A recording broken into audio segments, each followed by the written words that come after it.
Hello दोस्तों, welcome to my channel click gate. आज मैं बात करने जा रहा हूं जो लोग टेलीकॉम में जॉब कर रहे हैं as a DT engineer, as a RF engineer, as a RNO, as a coordinator.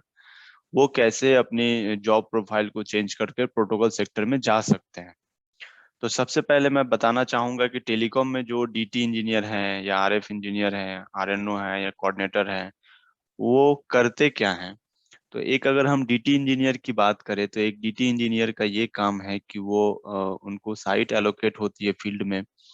वो जाते हैं, उस पे ड्राइव टेस्ट करते हैं। ड्राइव टेस्ट करने के बाद वो लॉग फाइल कलेक्ट करते हैं। लॉग फाइल कलेक्ट करने के बाद वो लॉग फाइल वो अपने कोऑर्डिनेटर या आरएनओ को सबमिट कर देते हैं। फिर वो उसकी प्रोसेसिंग करके रिपोर्ट बनाते हैं। रिपोर्ट बनाने के बाद वो उसको सबमिट करते हैं कस्टमर को, राइट। तो कस्टमर को सबमिट करने के बाद उनका काम खत्म हो जाता है। काम खत्म हो जाने के बाद तो क्या हो जाता है कि जो डीटी इंजीनियर है वो डेली एक ही काम कर रहे हैं, एक ही टूल पे वर्क कर रहे हैं। उनको एक ही काम है, डेली जाना, डेली लॉग फाइल कैप्चर करना और रिपोर्ट सबमिट कराना थ्रू कोऑर्डिनेटर। तो इसमें क्या होती है ना कि इनकी लर्निंग जो होती है वो जीरो हो जाती है। इनको लर्न करने के लिए कुछ 10-15 दिन बाद या आप कह लो कि 1 महीने बाद इनकी लर्निंग जीरो हो जाती है। इनिशियल में तो वो किट कैसे कनेक्ट करते हैं ये सब वो लर्न कर लेते हैं, बट बाद में उन्हें कुछ नया चीज सीखने को नहीं मिलता है, जिसकी वजह से इनकी फ्यूचर ग्रोथ जो होती है वो बहुत कम होती है। बट टेली अगर हम प्रोटोकॉल सेक्टर की बात करें तो प्रोटोकॉल सेक्टर में आपको डे वन से ही नई चीजें लर्न करने को मिलेगा। आपको नए नए डिवाइस टेस्ट करने को मिलती है। तो इसमें जो है वो लर्निंग जो है ना 100% हो जाती है, क्योंकि आप डेली कुछ ना कुछ नया लर्न कर रहे हो, आप टेस्टिंग कर रहे हो। तो टेस्टिंग करने में आपको जो इशू मिल रहा है वो आप इशू रिपोर्ट कर रहे हो। रिपोर्ट करने के बाद आप उस इशू को फिक्स कर रहे हो। तो इसमें क्या होती है, आपकी लर्निंग एकदम 100% बढ़ जाती है। तो आप जितना लर्न करोगे आप उतना ही ग्रो करोगे, राइट। तो इसमें डेजिग्नेशन होता है टेस्ट इंजीनियर, सॉफ्टवेयर इंजीनियर। और कैसे आप इस जो डीटी इंजीनियर हैं, आरएफ इंजीनियर हैं, आरएनओ हैं, कोऑर्डिनेटर हैं, कैसे इस डोमेन को चेंज करके प्रोटोकॉल सेक्टर में आ सकते हैं। तो इसके लिए 3 चीजें जरूरी हैं। एक, आप बीटेक होल्डर होने चाहिए। दूसरा, आपकी बेसिक कम्युनिकेशन थोड़ी सी अच्छी होनी चाहिए। और तीसरी चीज है कि आपको किसी एक टेक्नोलॉजी पे अच्छा खासा नॉलेज होना चाहिए। टेक्नोलॉजीज लाइक, अगर आप 5G पे नॉलेज है तो वेल एंड गुड।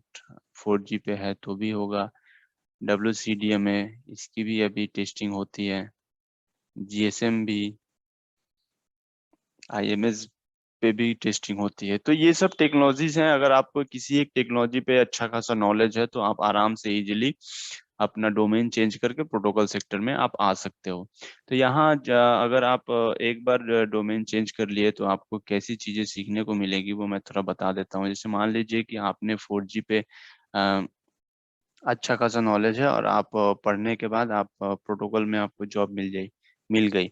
तो आपको 4G से रिलेटेड सारे टेस्टिंग करनी पड़ेंगी। लाइक हैंड ओवर की टेस्टिंग कर सकते हैं आप। डिपेंड करता है आप किस टीम में हो, तो हर टीम के वाइज उसमें टेस्टिंग होती है।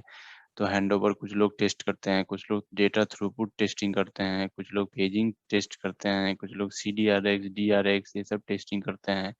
तो इन सब चीजों में अगर आप किसी एक चीज में भी अच्छे खासे अगर आप टेस्टिंग कर रहे हो तो आप उसी चीज में भी बहुत कुछ चीजें लर्न कर सकते हो, क्योंकि 4G अपने आप में बहुत बड़ी एक टेक्नोलॉजी है।